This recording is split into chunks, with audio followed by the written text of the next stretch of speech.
Hello అండి, అందరికీ నమస్తే. ఈరోజు మనం ఇంట్లోనే ఎటువంటి ప్రిజర్వేటివ్స్ అన్నవి యూస్ చేయకుండా పర్ఫెక్ట్గా రోజ్ సిరప్ ఎలా చేసుకోవాలో చూద్దాం.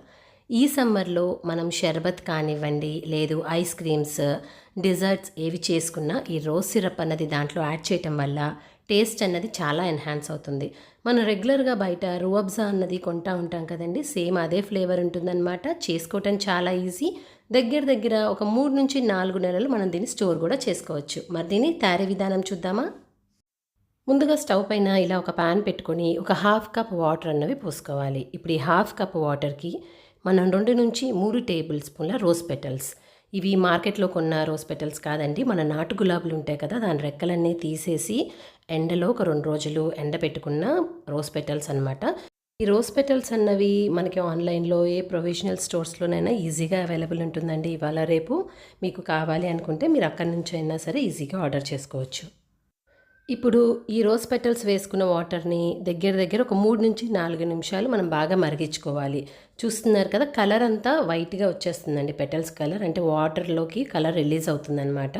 ఇలా అయిన తర్వాత మనం స్టవ్ కట్టేసి ఈ వాటర్ని మాత్రం సపరేట్గా తీసి ఒక బౌల్లోకి ట్రాన్స్ఫర్ చేసుకోవాలి. ఇప్పుడు అదే బౌల్లో 1 కప్పు పంచదారకి కరెక్ట్గా 1 కప్పు వాటర్ అన్నది మనం ఇక్కడ యాడ్ చేసుకుంటామండి. కాబట్టి ఇది మాత్రం ఎగ్జాక్ట్ మెజర్మెంట్స్ అన్నవి మీరు తీసుకోవాలి. షుగర్ ఎక్కువైనా వాటర్ ఎక్కువైనా మనకి కన్సిస్టెన్సీ అన్నది కరెక్ట్గా రాదనమాట. ఇప్పుడు ఈ షుగర్ కంప్లీట్గా ఈ వాటర్లో మెల్ట్ అయ్యేంత వరకు ఇలా బాగా కలుపుకోవాలి. ఒక 5-6 నిమిషాలకి మనకు షుగర్ అన్నది కంప్లీట్గా ఇలా మెల్ట్ అయిపోతుందనండి. మెల్ట్ అయిపోయిన తర్వాత దీంట్లోకి మనం ముందుగా తీసి పక్కకి పెట్టుకున్న రోజ్ పెటల్స్ వాటర్ ఏదైతే ఉందో అది కూడా దీంట్లో వేసేసుకొని బాగా కలుపుకోవాలి. ఇప్పుడు స్వీట్నెస్ని బ్యాలెన్స్ చేయడానికి ఒక పావు టీ స్పూన్ దీంట్లో సాల్ట్ అన్నది మనం యాడ్ చేసుకోవాలి.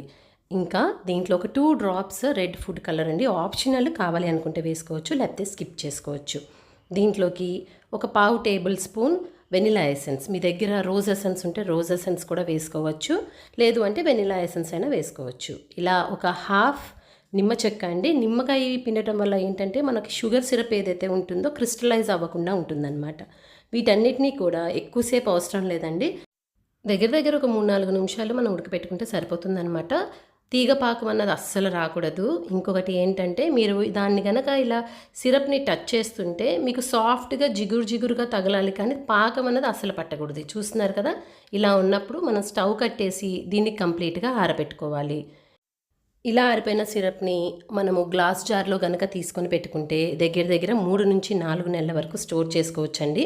దీన్ని మనం షర్బత్ కానివ్వండి, ఐస్ క్రీమ్స్, లేదంటే డెజర్ట్స్ కానివ్వండి, మిల్క్ షేక్స్లో వేటిల్లో యూస్ చేసుకున్న చాలా టేస్టీగా ఉంటుంది.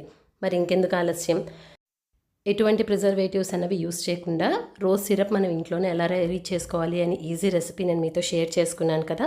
ఈ రెసిపీ ఒకసారి ట్రై చేసి మీకు ఎలా కుదిరింది అని మీ వాల్యుబుల్ కమెంట్స్ కింద కమెంట్ సెక్షన్లో వేయటం మర్చిపోమాకండి.